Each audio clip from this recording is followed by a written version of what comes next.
Okay, I have just created another one of those sketchbooky, watercolor-ish looking scenes here, doing more of an isolated image type of format, okay, where I've kind of interconnected things up kind of more visually and with relationships by rather than by interconnecting them, with universal tones and textures like grass textures and whatnot. I did this on a recent video for the first time. I don't know, was it a couple of videos ago? But I thought it was the perfect opportunity, given that we have a lot of open space, to use things like quote stamps. So this is the one. Quote, nature does not hurry and everything is accomplished. And I thought it paired really nicely with this type of scene right here. And naturally you have a lot more space when it comes to word stamps and whatnot if you're not kind of filling it in with everything. So it's just a different look, and it's pretty much the same technique, in terms of ink applications. There's just a different kind of a direction that you would apply inks down. I'm finding that after these two scenes, I like anchoring my imagery down. So basically it's just stamping out these trees first and then having to put some shadow effects down underneath it, and to try and transition it from the center out to the side in as graceful a manner as possible. Normally I'm having these tools and I'm working from the outside edge in, and the inner space is kind of lit, but doing these shadows, it's kind of working from inside out. And out, and out, and out, and out. Okay? Easy to do, just a bit of a different stroke pattern in terms of having a little bit more of a delicate touch, because these shadows don't go way out like that, like I would take a lot of colors in from the outside edge in a lot of the videos that we've done, so it's just a shorter stroke. But I still use a lot of the same things that I'm doing in a lot of other videos. Here's that paint pen down in here. I have little paint pen touches up here and right down here at the base of the tree. So I don't know. I just really like this look and kind of the different possibilities it affords me in future scenes or future compositions. Okay. So anyway, hope you enjoy the scene if you choose to watch it. And thanks, as always, for tuning into Stampscaping 101. Okay, I have just re-inked some of my pens here, the ones that needed re-inking at least, and I'm ready to stamp out a few of these deciduous trees. This is the Shagbark Hickory stamp, and I wanted to do this half-page format in kind of that sketchbooky journal-ish type of style that has a lot of open area down below. And I want to just kind of explore that look a little bit more. So what I'm going to do is I'm going to try to have these deciduous trees have kind of, a blend of different tones in them. Okay, this is a dark bottle green. It looks black maybe to the camera there, but it is a bottle green color. Okay, and I've colored the whole thing, and now I'm going back into it with this dark brown, and I'm kind of addressing some of the trunk here with this Marvy 1500 series marker. I used to do a lot of coloring like this when I worked for a Stamp the Hand company, when we were doing these stamps, a stamp format that had this little piece of paper that ran underneath this plastic that wrapped around a wooden mount, and underneath that plastic you would put a color, example of the stamp in there. So I spent a year kind of doing this style of coloring. Just I didn't really do a lot of that, but when color laser copiers came out, you'd see them like at copy centers and whatnot. I thought it's going to be a lot easier if we'd make some master panels together, you know, and instead of hand coloring each one of these little pieces of paper that go underneath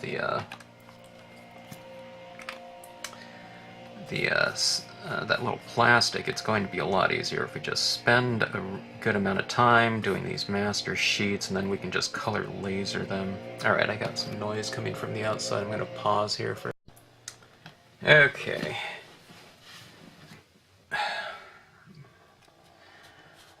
Let's see, I might have to pause again because I have a feeling that blower is going to be coming back over this way, but we'll get this impression down here before it completely dries. Marvy markers are pretty juicy, so they allow you as much time as any marker, you know, to make the impression. Depends how wet your markers are. Mine were really dry before I re-inked them. But anyway, get plenty of pressure. There's a lot of surface area on this tree stamp, a lot of solid to it. So you really have to kind of get your pressure on it in all areas, okay? That type of coloring too, I never really know what it's going to look like until I, you know, see the impressions, so I didn't get any orange at all. Alright. We'll do another one over here, and I'll try to get a little bit more color in there. But now I know what I need to do is when I'm applying this color, I need to do a little bit more lifting, okay? But anyway, that's fine for right now. Let's see, let me go back with that bottle green. My bottle green here, this pad is starting to disintegrate. I'm finding that all of these pads are kind of having the same lifespan. The ones I'm using here are probably about 20 years old, so, you know, they've given me a lot, so I don't have any problem with that. That's a really good span of time. Okay, I'm going to be coloring this, and let me pause this. There's too much background noise, right? Okay, I'm back again. Alright, now let's see if I can get a little bit more color on this, alright? I'm applying this. And I'm making a few more strokes. I like to go dark to light, even though, you know, it might seem that the darker colors will pollute lighter tones, but these markers are so wide-tipped and juicy, especially with the re-inking ability, that you can just kind of go into it and just wipe it off, and you should get most of the color out. You know, the darker color, the pollutant color. And I don't think this hurts the pen at all. I mean, like I said, I spent like a year coloring kind of stamps this way, and I didn't see it as being any problem. I was using the same pens. I don't want like polluted pens to work with, and you know, it was always just fine. I don't need my pen tips. I mean, it might have a little bit of a staining on it, but it's not drawing with whatever color it looks like, you know, most of the time. And, I don't know, the pens stay, you know, fairly pure, so it's not a big deal. Okay, let me go a little bit higher up just to change the symmetry a little bit, or not the symmetry, but I don't know, the relationship between the two. I don't want things to be too symmetrical in here. I want it a little bit offset. Okay, plenty of pressure in the middle of the stamp, top, bottom, left, right.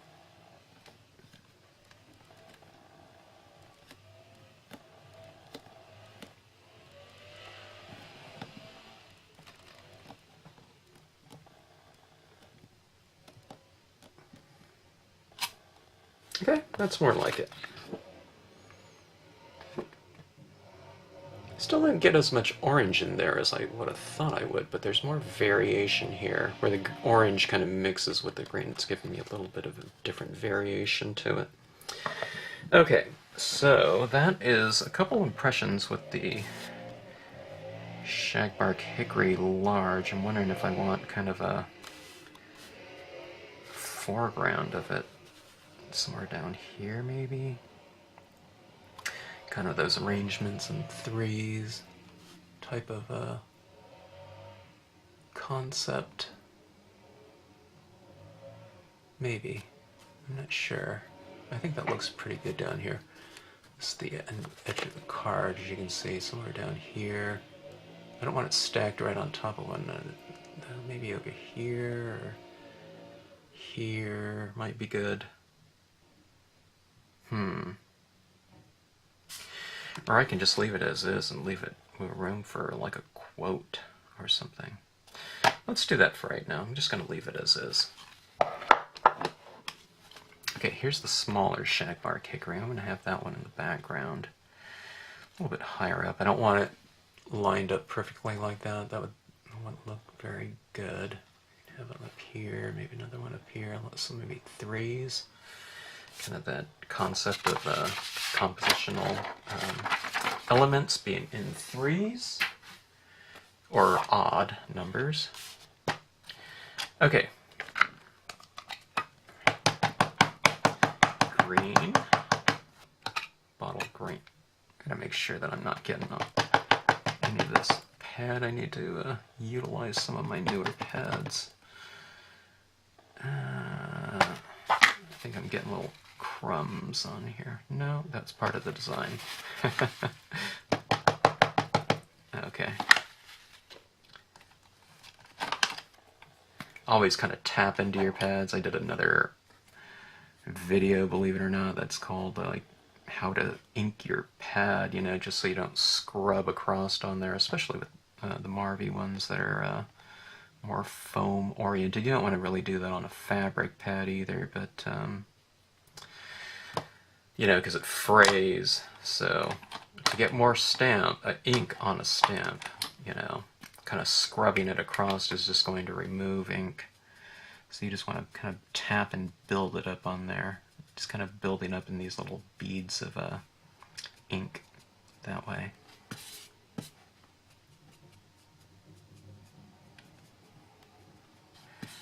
Okay, and the colors do not have to match from front to back, okay? You can play around with it a little bit more, alter it.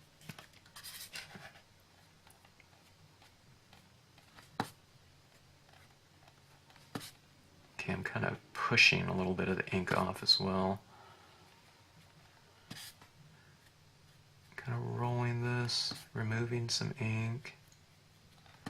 And we'll see if I can get a little bit of variation in here in terms of getting a little bit of a kind of a deciduous fall type of coloration. Okay, this is a number 88 pad. I'm starting to wonder, what was 88 in pad form? I was in my video on re-inking, I was saying it wasn't, but for some reason 88 is familiar. Maybe I just don't have it. Okay, this is a number 7 orange, just your very basic orange. So by the time I do that a few times, it kind of gets the ink out of that. Okay, background. Trees, alright. Here, here, here, so maybe try to figure it out. Let me go up here. I'm doing it a little bit off center. I have it I'll have it stamping off the page somewhat as well. But again, I don't want to line up those trunks there. It would be too, it would have this stacked look, and it would be a little bit awkward. Especially for the number of trees we're doing. If it was a whole forest back there, no problem.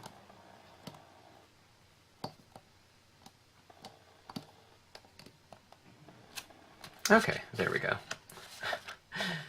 Third try's the charm. A little bit more of that color in there, okay?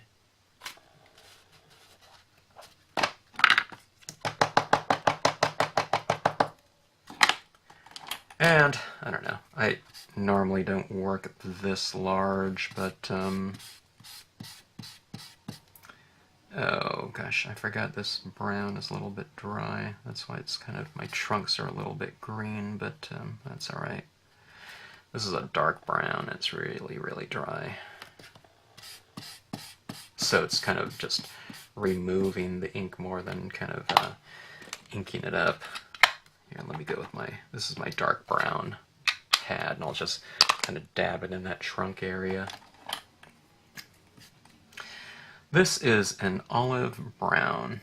Kind of looks more greenish to me, but kind of makes for a nice kind of tonal change within that field of bottle green.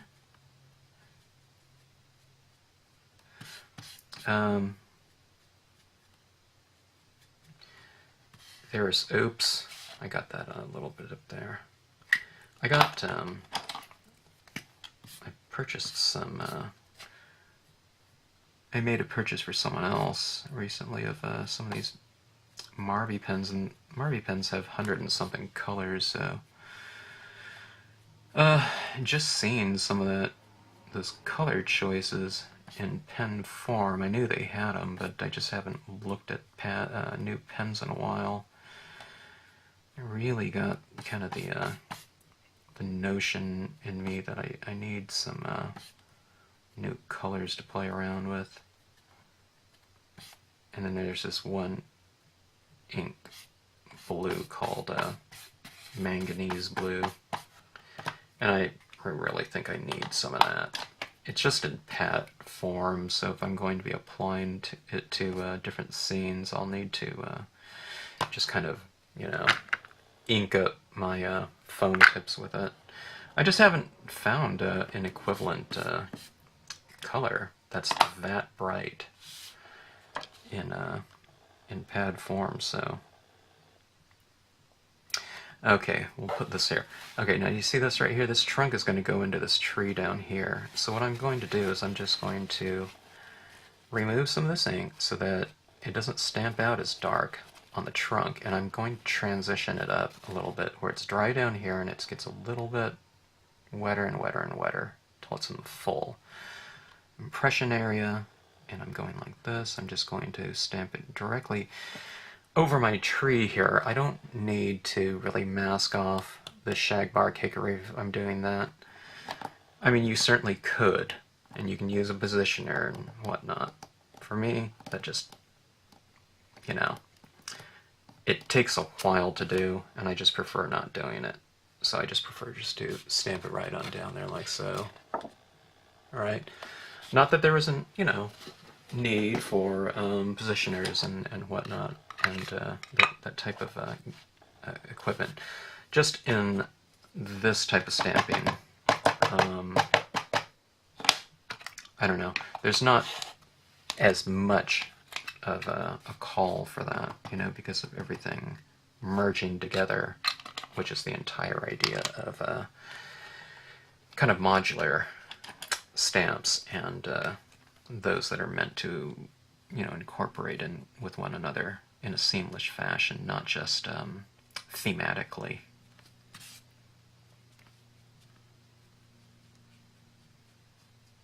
Yeah, it's actually a physical blending in terms of overlapping of your imagery. Okay, that was the bottle green, olive green, a little bit of a dark brown trunk, and hitting the area up again with some of this orange. Kind of wiping some of that brown and green off periodically. That. Okay.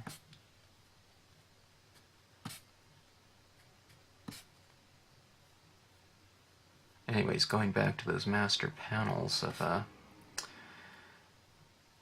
things, it wasn't just scenic stamping, it was all kinds of different stamps from, you know, in every genre when I worked for a Stamp the Hand company, and I don't know, I worked on that project for like a year because it would take a while to color these things up, so if you just do it once and spend a little time on it, we had to buy the colored laser copies, but we were talking about, you know, pennies on the dollar.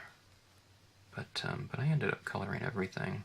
We had birthday stamps and images and Christmas things and everything, and that was my big project. I wanted to save the company a lot of money, and we certainly did while they were doing that. And I think soon after that, they switched over to like a wood mount. So I don't know, all those boards. I don't know, but we used them enough. I estimated if you just got, I don't know, 2 or 3 copies of each of them, you know, because they were big 11 by 17s. But what I'm getting at, you know, the pens, you know, work very nicely, and I don't know, you can use them forever. These are okay for every type of thing, coloring and stamping, but they're less, you know, useful maybe when it comes to, say, images that are just mainly outlines, okay? You don't need such a wide tip like that.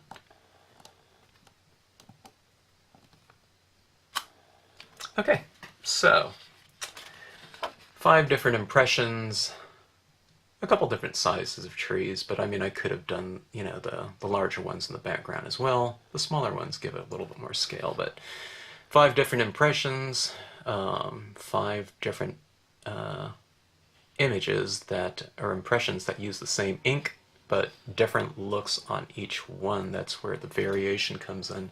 I would have preferred a little bit more orange on these ones, but that's okay.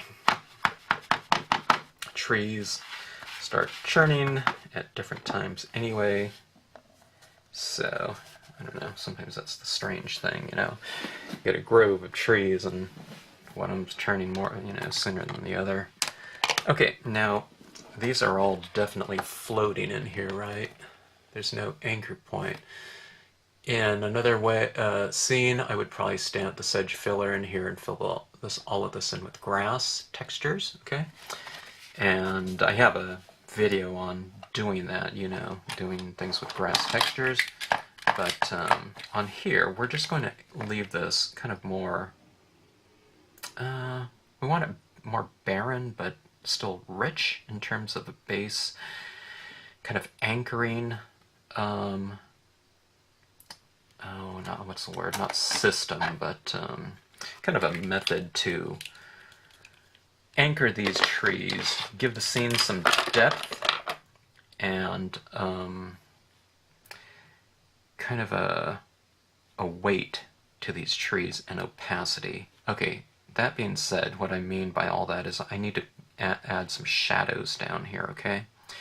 And we're going to do that using some different colors, and I'll do that with the sponging method, okay?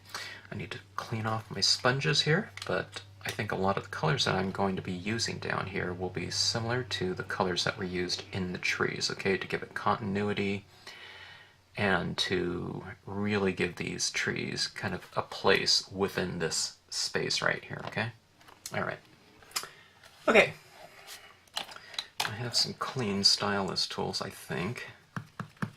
They really, when you start cleaning off stylus tools, if you don't have them, if you have them, you know what I'm talking about. They can really hold a lot of ink.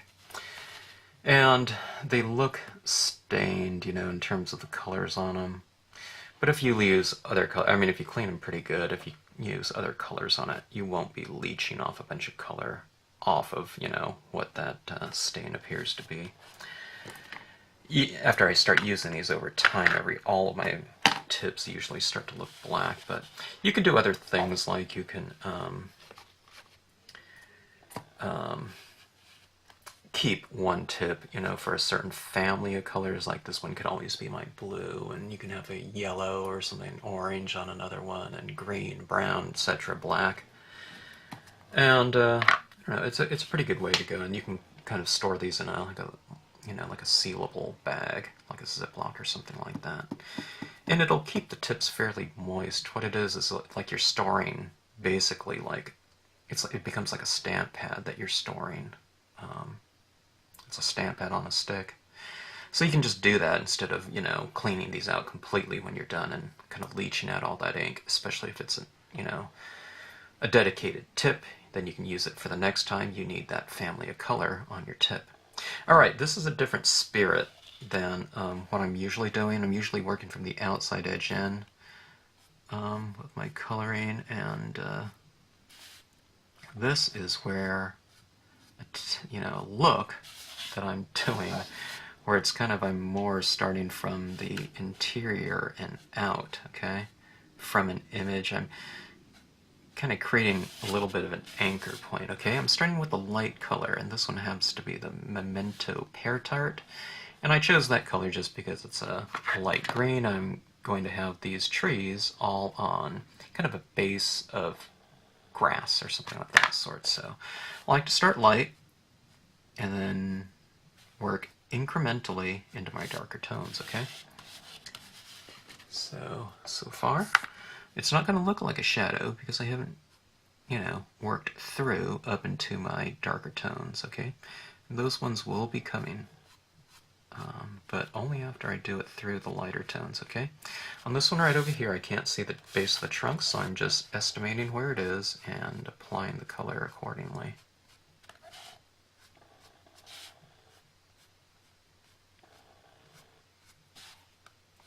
So see, this is what these will do, is it will kind of give an opacity to the trees, because you're saying that they can indeed cast a shadow, okay? And you're saying that the lighting, it infers the lighting is coming from above, right? It's not like underlit or something like that.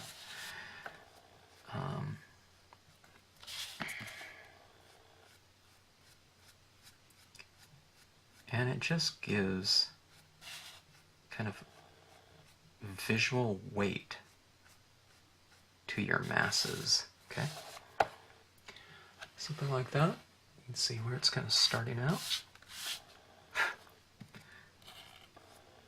So my kind of streaking kind of technique here is really going to be a lot more apparent than when I'm doing this on an area that's just coated in texture. You know, you can't really see as much of your, I guess this is brushwork, you know, in that form. But see, this is why I'm kind of starting light. Memento's inks are also very thick, and this is glossy paper. It's a 5.5 by 8.5. It's a half page. So just going on and blending this in.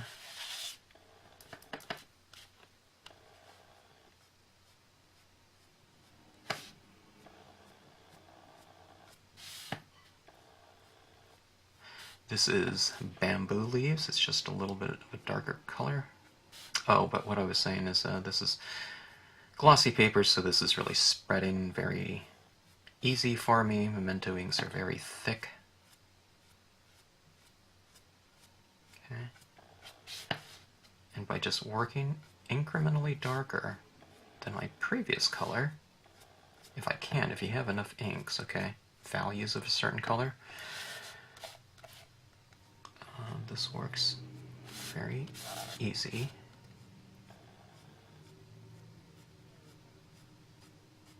There's a certain kind of simplicity to this look here of leaving the area open too that I kind of like.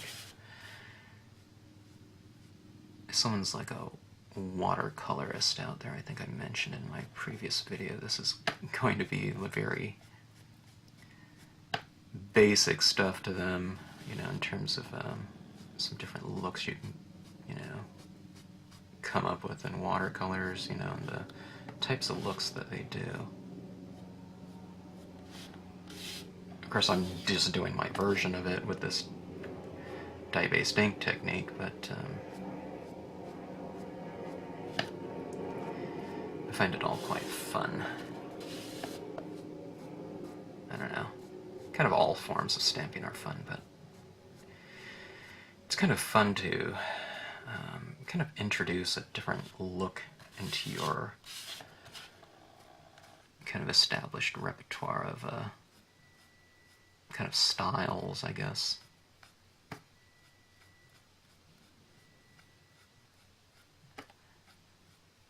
They say that we're only really truly happy when we're learning, so it's good to play around with things and experiment once in a while.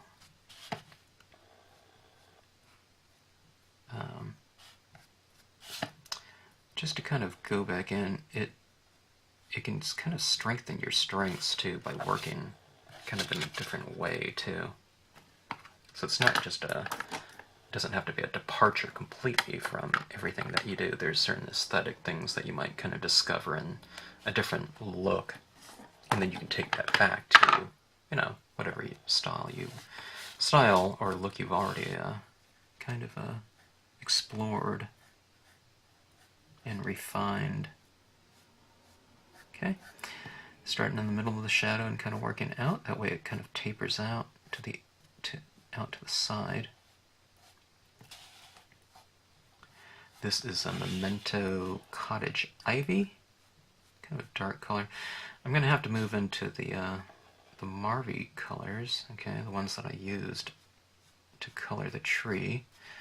That'll give the continuity that I seek.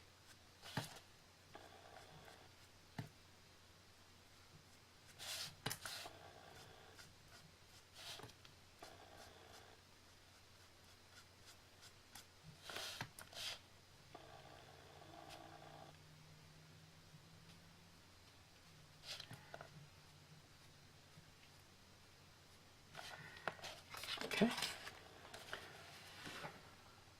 They're not anchored yet, though, are they? It's because I haven't used any of the colors that I used in the trees, you know, for that purpose.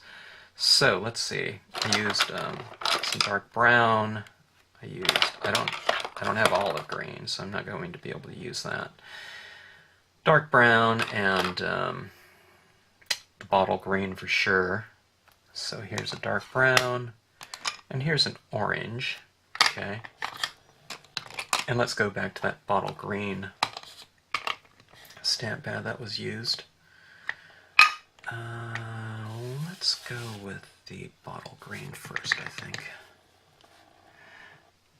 It'll be a little bit different because I have all the colors that I've already used in this pad, so I'm not just using straight bottle green. It's kind of a fusion of it.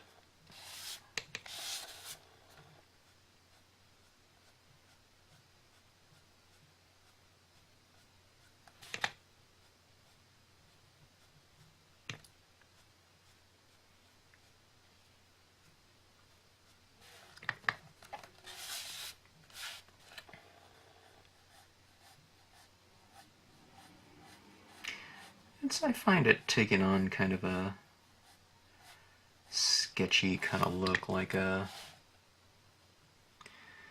pastel or something.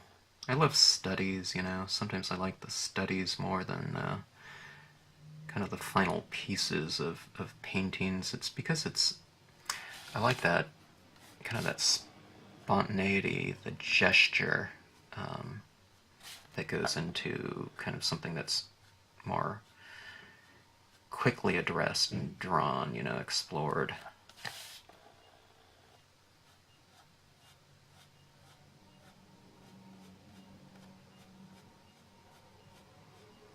Not that this is kind of spontaneous or anything like that, but I'm trying to kind of have a hint of that kind of idea, at least.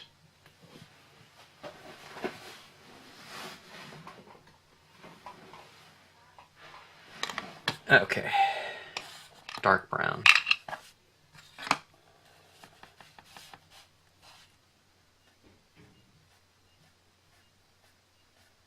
I hear something outside. I just took a look at my kind of studio window here, and it's the UPS truck. I'm hoping that my postcards came in. Okay, this is the dark brown. It's pretty brown in here now.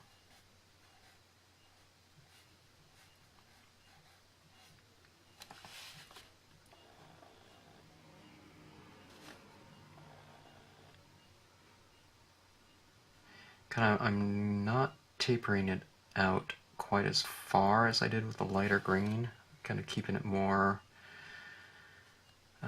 kind of isolated within that kind of swatch of brown you see down there.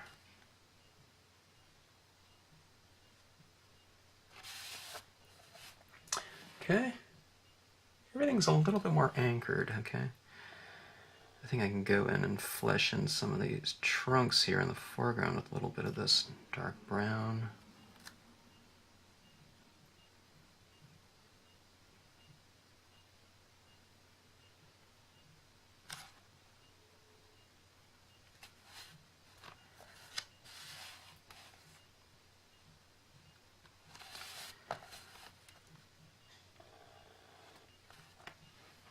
Kind of went out of my line. I colored out of my line. It's alright. Okay. It's the dark brown. Alright. Let's bring a little bit more continuity to the area down below, and I'm putting in a little bit of this orange. You don't really see a lot of the orange in a lot of these, you know, the final impressions up here. But it is in there, so kind of using some of this down in that grassy area will lend itself to a little bit of kind of a continuity between in the hue. Okay.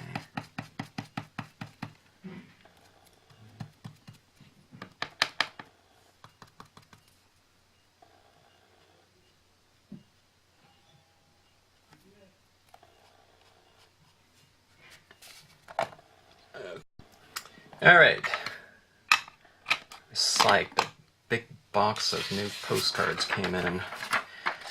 Some of them are reorders, or most of them are, but I have a couple new scenes that I've done in these videos that I had printed up, so looking forward to opening that. Alright, so we have our kind of trees and our kind of shadow anchor points in here. I do feel that that's not enough. I feel that the bases need something else, and I figured they would. So I'm going to go in there and I'm going to add more tone around the base. But one of the things that I found worked really good the last time was that I used kind of a lighter blue around the edges. And it's not because there's something going on in the sky, although I could add that. I don't know, there was just something to that tone that kind of transitions off into the perimeter of whatever color you're using. So let's try that. Let's try this Memento Summer Sky here. It's this color. And that's a really nice light blue tone. It's very subtle, as you can see, or maybe you can't see, maybe, to be more accurate. Okay.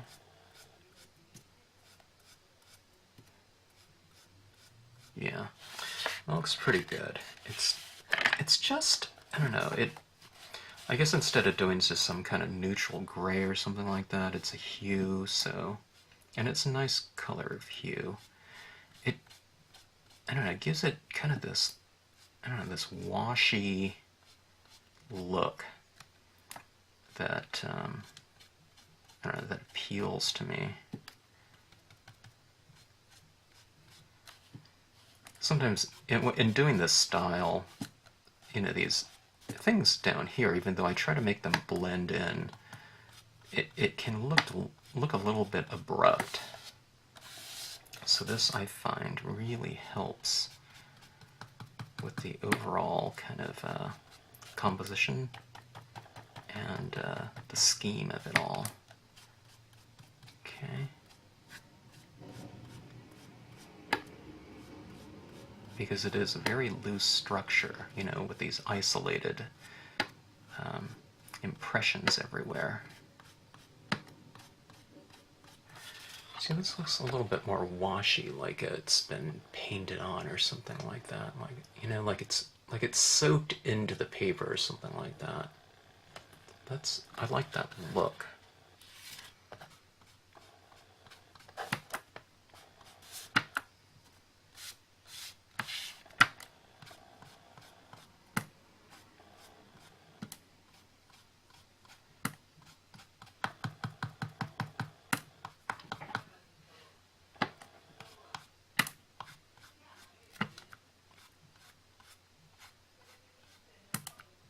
Extending this over a little bit.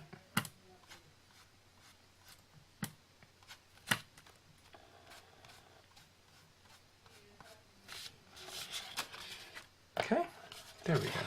That looks a little bit better, I think.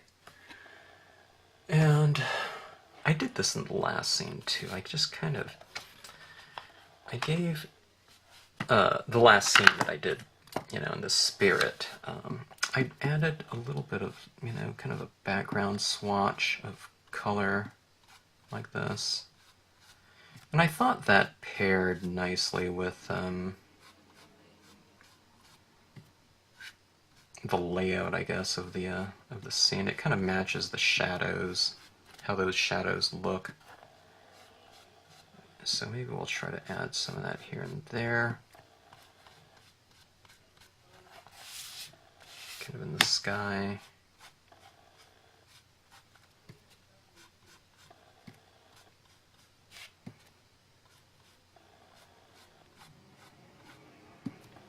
Yeah, it's a little bit more washy, like I said, you know, like you've laid down some washes across there.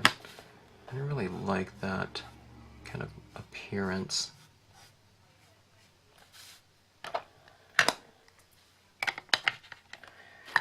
Okay, that was the summer sky. Let me try a little bit of this salvia blue. It's a very light blue Marvy ink, but it's a little bit darker than the summer sky Memento. Okay. So I can get a little bit more hue going in here. Yeah. That's what I'm looking for. Make it kind of streaky, like someone's ran kind of a watercolor brush in there, or done that technique, you know, where they kind of wet the paper, you know, and then you run a little bit of watercolor into it, or dyes or something. Okay, here's a little bit of this salvia blue down here in the trees, or in the, not in the trees, but in the shadows as well.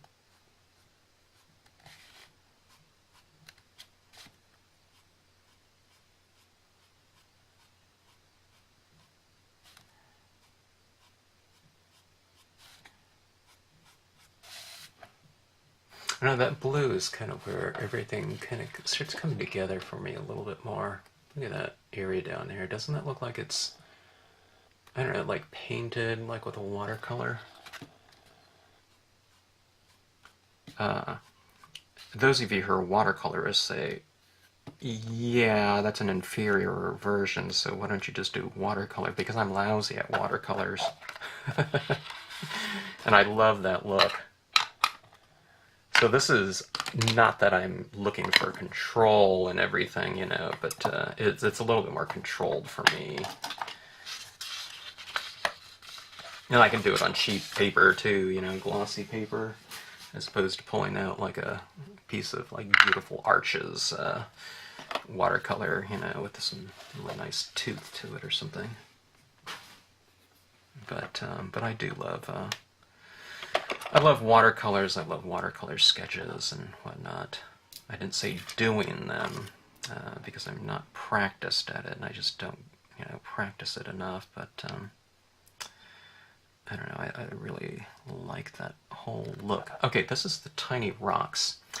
And I think that the areas down below these trees, I don't think it would hurt to put a little bit of texture down there.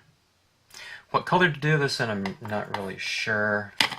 I'm kind of going back and forth with it in my head. Let me try some of this brown. Maybe that brown. This is just a straight number 6 brown. I didn't use it in here, and it would be a good idea to use it somewhere, or whatever color you use on here, to have it somewhere else for that continuity. But I do feel that, you know, some of this orange, or the orange that I used in here, mixed with the greens, it looks kind of like this brown in some ways, so I don't think it'll look kind of out of place to use it in here. Now, I'm doing that thing that you do, you know, when you make an impression and then you do it again and again and again. I forget what they call it, ghosting or something like that.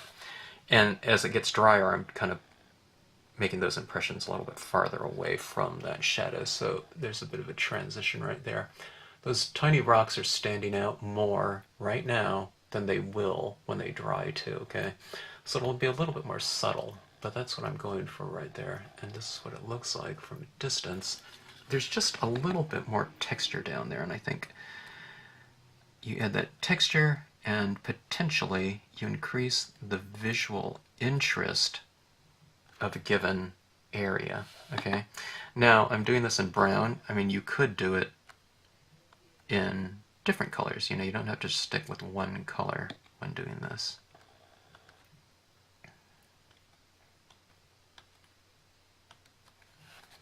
And maybe I won't. Maybe I'll go with that number 6 brown, and let's try a couple impressions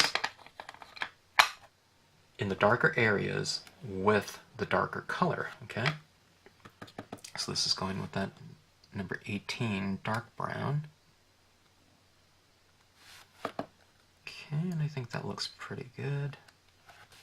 Show you what that looks like right here. Okay, see right in the heart of that shadow, it's the darker brown impression. If you think you might be using something that's too dark, or if you have any questions about it, what you do is you can ink it up with the dark brown, blot it off once, and then use it in there and see what that looks like, you know, kind of in a half value. Alright, so those are the browns, and what other colors did we also use? In our trees, we used variations of green. Why do we do this? Here's a peel paint. I love this green distress ink color. Let's use a little bit of that, okay?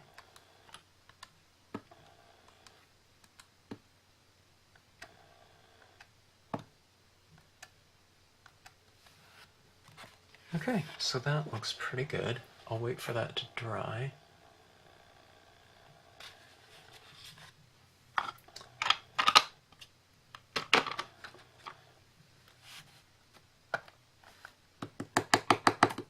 Alright, now I've done all this, and I've kind of been setting all this up for kind of the star of the scene, which will be either a quote or another image within that space, or both maybe, or I can make this into a card, an image here, and I can open it up and there can be a quote. There's one that says something about like a pathway between two trees. That might be interesting. But we'll figure it out. Okay, I don't want to use the stamp here because I just used it on my last one, but something like this would be really awesome in here, I think. And there's also a quote I was thinking about. And it was, I think it was, "The journey of 1,000 miles begins with one step." I thought it'd be kind of interesting if you put an animal in there, you know, where it's, you know, kind of a saying for people, but I don't know, that stamp would look awfully good there, though. Let me look around, let me see. I was thinking about putting a person kind of going back in the distance right there, but I don't know. Seems like anything could be used in there. I can even put these birds kind of flying back in there. But let me go look around and see what stands out. Oh, let me see here. I like this nature does not hurry, yet everything is accomplished too. Boy, that would look really good down here. Okay, my camera just ran out of battery right there, which stopped me blabbing and got me to get up and take a look here. I think this would look pretty good here. What do you think? Just this horse, especially with that quote about nature does not hurry. I think it kind of reflects what it's doing. It's, you know, this horse is eating, so there's another one where, this is kind of this doe here is kind of looking on. I have another silhouette of this buck that would fit in here perfectly visually, but I don't know, there's something to this kind of relaxed state that this horse is in. It's just grazing away, and it's not, it's completely undisturbed, that I thought would look really good in here. So let's try that here. Okay, now I'm wondering if I should do that thing where I wipe off a little bit of his feet. I don't think I'm going to do that though on this one. I think I'm going to have him just standing on ground there. Now if I do this, I'm really going to have to kind of anchor it down with the use of some shadow effects underneath here, like this, but it's just going to be less so, okay? Alright. That was my bottle green. I gotta watch out for that. I've been in shows before where kind of I mistake this bottle green for the black. Can you see the difference there? But when you're kind of busy and kind of working around, sometimes you gotta watch out for that. And of course, when I'm doing it at show, or was doing it at shows, I'm, in front of a bunch of people, so that's when I realized that you can pretty much do anything with these stamps, and it's not really a big deal if you get something kind of unintentional, because you can always kind of do something to kind of merge something in, even dropping a stamp or something like that, which I didn't do too often, but once in a while something like that will happen. Okay, how about right here? Okay, light, even pressure. Don't squash your small stamps, okay?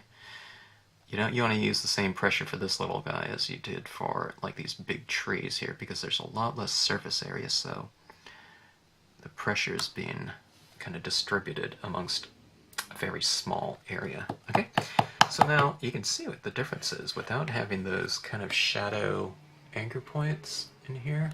It really stands out, okay? But we will add those shadows in here, but I'm really going to allow this image to dry for a while before I do that, okay?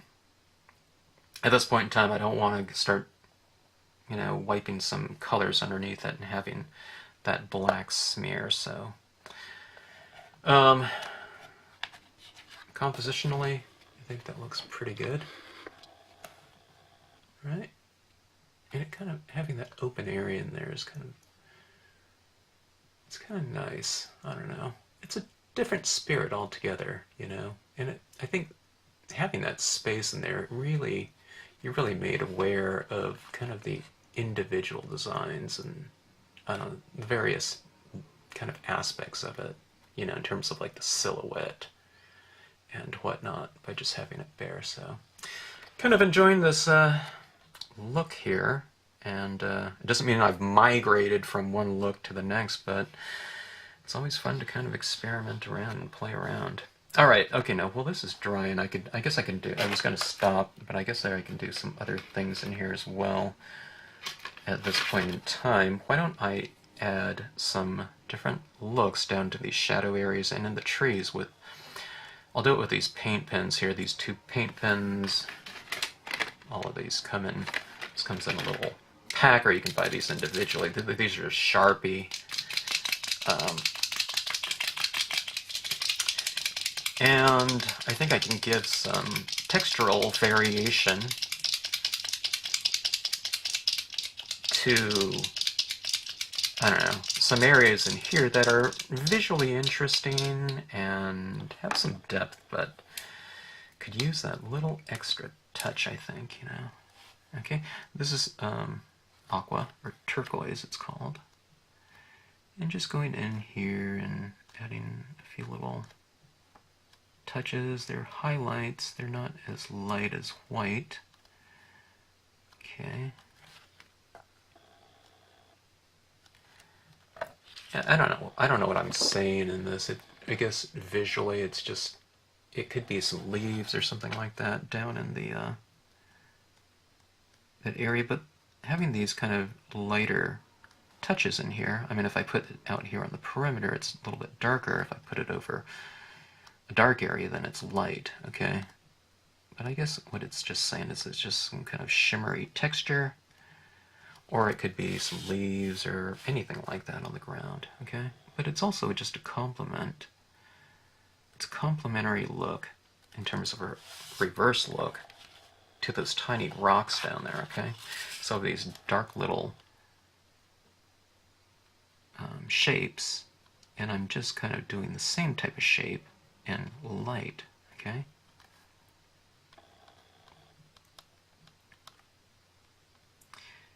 And, I don't know, it kind of helps in the transition, going away from your imagery, your shadows.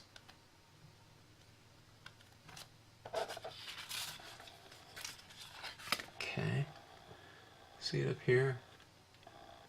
And see, it's all kind of related because it's the same color. Okay, let's be a little bit more conservative down here. I can add some more, I think.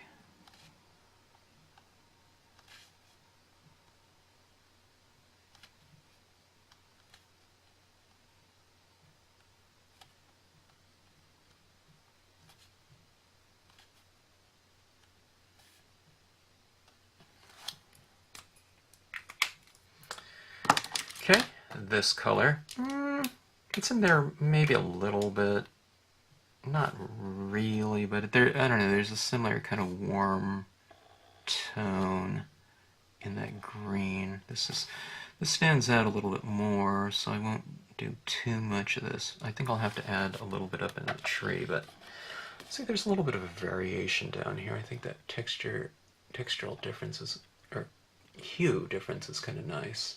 See down here? Those little yellow specks, okay?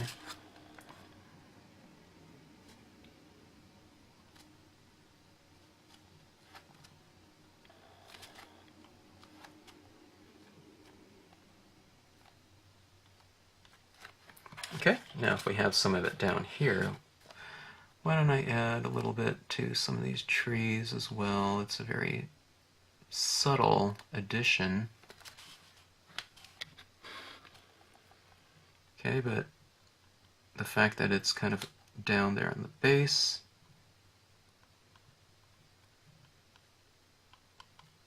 will create a kind of a textural continuity between what's going on in a different area of the scene, or a card, or whatever.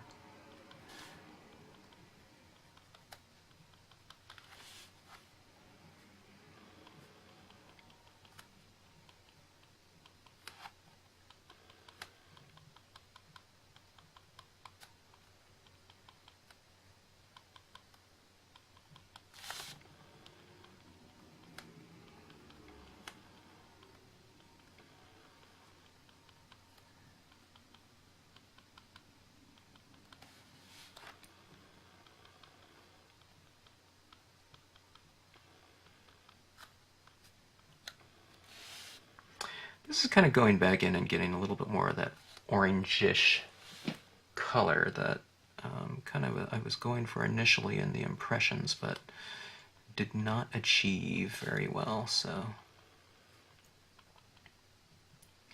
puts a little bit more shimmer into the trees as well, giving them a little bit more of a three-dimensional kind of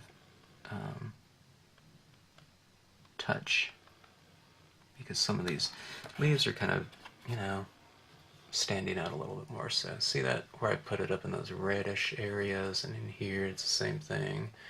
You can see it around in there, but And we can use a little bit more here too.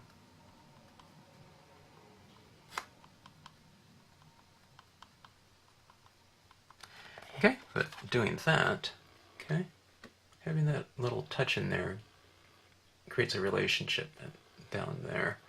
I don't know, maybe there's some leaves or something like that that have turned and they are falling to the ground or something of that sort, perhaps. I don't know.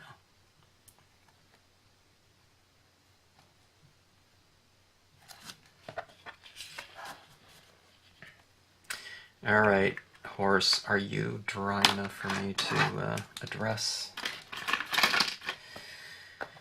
I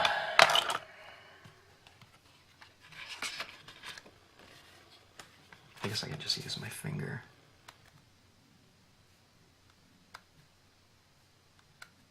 It looks dry enough. I'm a little bit surprised, but not too surprised. Outside right now, I think it's supposed to be like 95 degrees, alright? And I find I'm kind of sitting here at my table, and it's not real hot, you know, in terms of the lighting in here, because I use fluorescent lighting, but it is a little bit warm.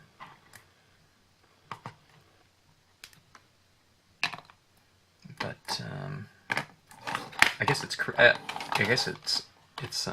drying the imagery a lot faster. I guess it's 20 degrees more, you know, warmer than most of the times it would be. It would dry faster. So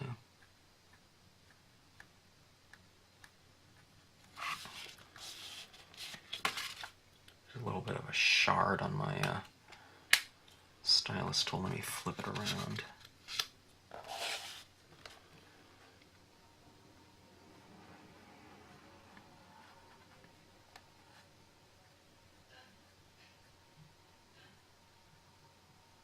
Okay, now remember this horse is not as large as the tree, so I don't need too much of a shadow being cast by it. Start off small, because you can always add more. But that's better than adding some kind of like gigantic shadow and, you know, kind of a harder time blending it in. Okay. I have this stylus tool very much at an angle here. Just using the edge of it. And I'm almost kind of dry brushing the color in. Okay. Something like that so far. There we go. Okay. But it does need to get darker, doesn't it?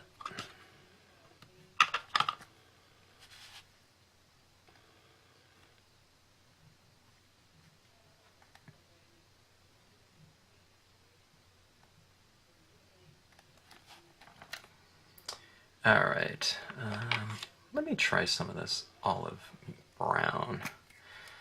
The way you do it is you just apply it, roll it on like that, okay? Roll it onto your tip, alright? I'm going to take off some of it because I'm using it in a very, very isolated area, and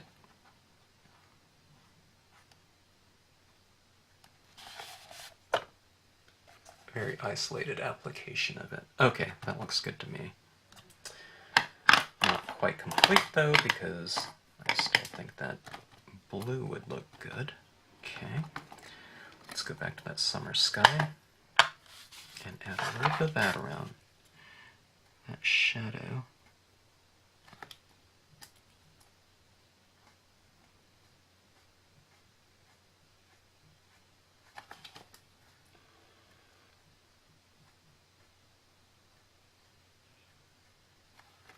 Okay.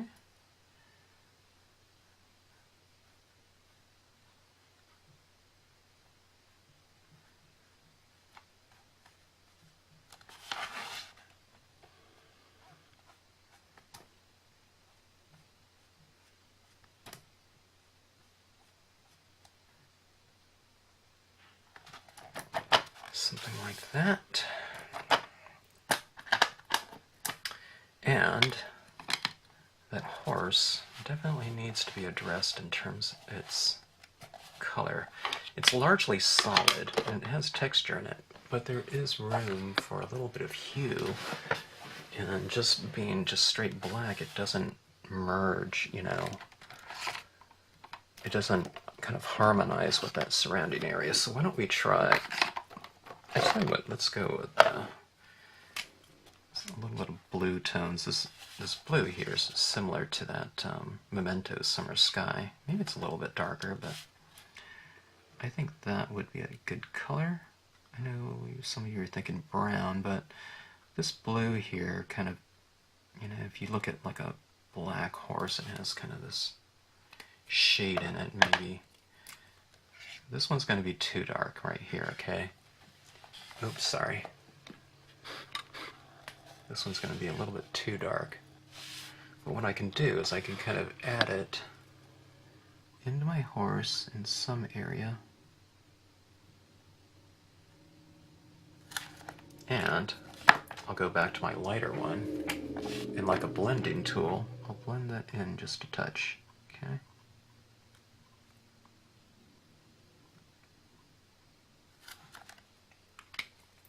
So now I feel that that horse seems a bit more integrated, okay? That shadow and on the whole. All right, let me see.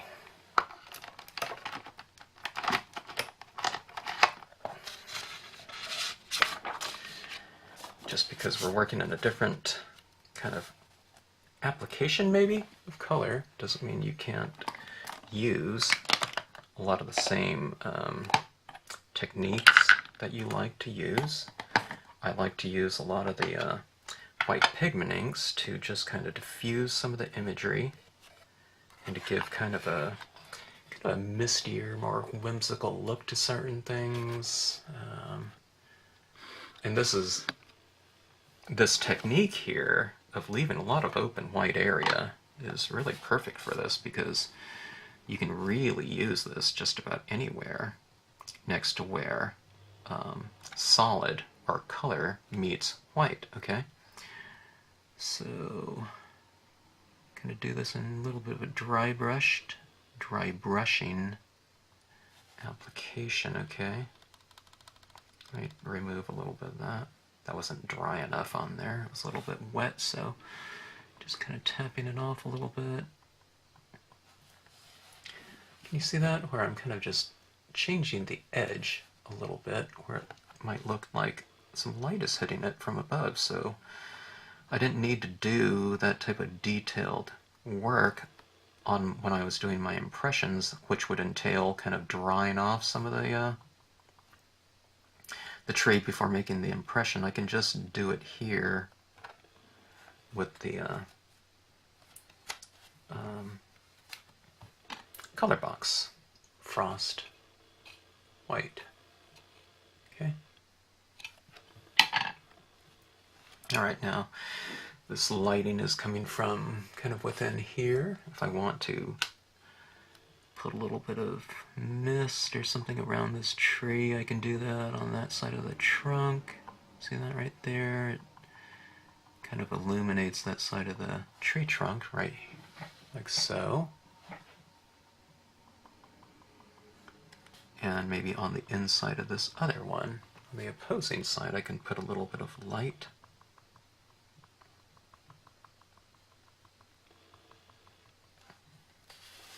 Same thing in the background. I'll put a little bit of light on the inside trunk. And I'll do that on this tree in the background as well.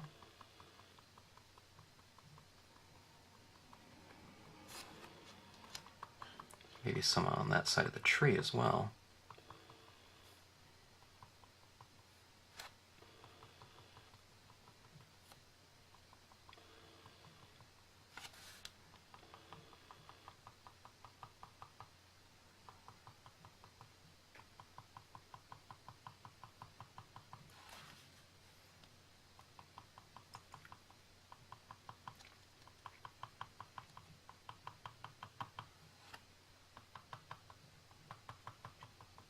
backlit tree. Put in a little bit of this kind of diffusion of light back on the other side of the tree as well. There's no kind of right or wrong spot for this. Well, I should say in light areas. If you put too much of this in a real dark area, it kind of looks weird. I mean, it stands out too much. Because also, in theory, you wouldn't see kind of illumination in darkness, right? You know, without kind of artificial lighting or something of that sort. Okay, we can put this horse in a little bit of mist and fog. Or maybe just it's being illuminated.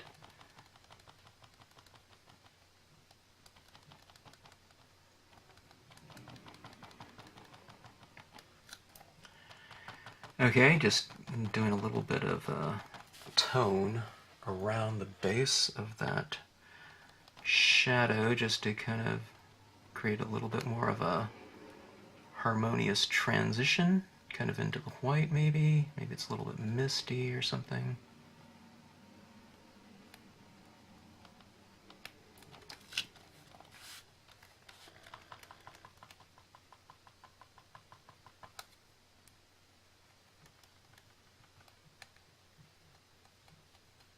Spread it around a little bit.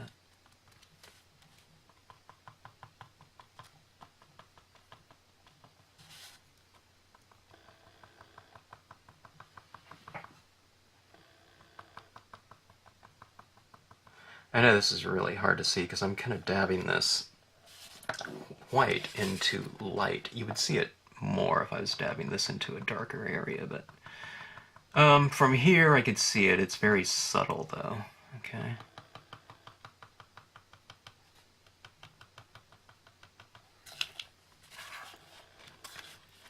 Okay. Now let's see. I did add some pigment ink down there, but I forgot about my quote stamp.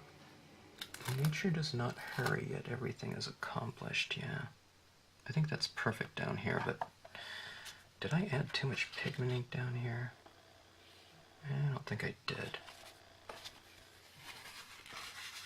I rub some of it off if I did. I don't think I did though, so I think I should be okay.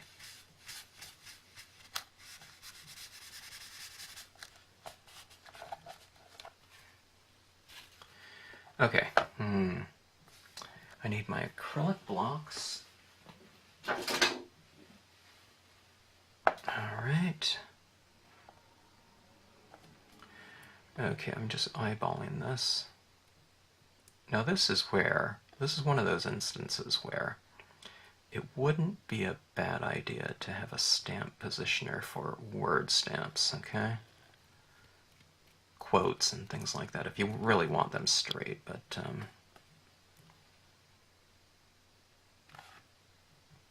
I don't really worry about that too much. Okay, I think I have that eyeballed good enough. And what color should I do this in? I could do it in dark brown. I don't think so, though. Could do it in black. That's the safest way to go. Bottle green. I guess I'll do it in black. Why not? Or do I? I tell you what. Maybe something in between bottle... I'll put the bottle green down first. So that maybe some of this still remains when I add the black to it. Okay? We'll see.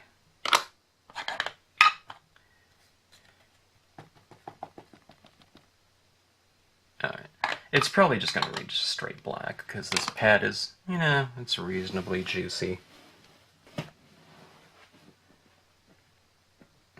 Okay.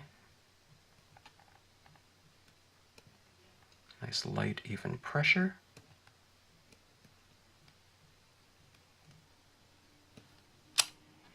Oh, Actually, hey, I did get a little bit of that green on there, so it looks pretty good. And I got it reasonably straight, I would say.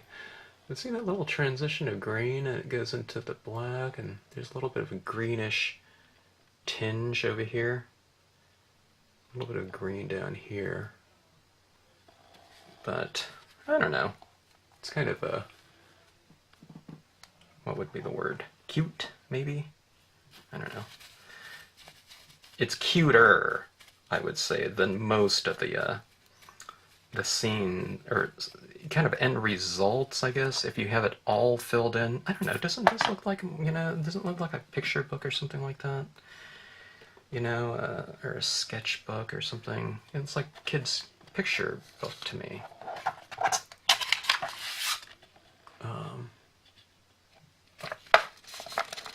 I don't know. I think it's charming, maybe. Whatever you want to call it. You be the judge. Okay, so that is the scene. I don't feel the need for anything else. And here, would, you know, it'd be really nice on if I matte this and do something like that. But I don't know, this look here is really, it's opening up some additional doors for me, you know, in terms of things to explore. I mean, what do we have here? We have 1, 2, 3, 4 stamps. I could have used this same one in the background. You know, it wouldn't have given us the depth, but I don't know, just anchoring things down like that is really kind of nice. And I don't know, it really showcases the imagery too, so. And that's exciting for me as a stamp designer, you know. It makes me aware as a stamper too of the imagery and the different textures and whatnot, just as a user of the stamps. Quote stamp works really well in here as well. I don't know, yeah, there's all kinds of things. It really opens up some possibilities in terms of placement too, because we have a lot of airy areas, okay? In other words, some area just didn't get real dark up there, you know, where that wouldn't really be appropriate amongst, you know, big shaded areas. So it really opens up the possibilities for little things. I can even have like a pair of hikers back there. It could have been there. Not with this here, you know, because it creates the scale difference, but, you know, I could have easily put something right back in here if I wanted to. And they could have, you know, been hiking through like this little pathway or something like that, you know, a visual pathway. So fun stuff. All right, so my second kind of exploration of that type of look, and I did use a quote stamp in here that I thought paired very nicely with that kind of more, I don't know, watercolor picture book type of look, in terms of the format though, okay? Not in terms of the execution or anything like that. So, hope you enjoyed it. Thanks for watching, and until the next scene.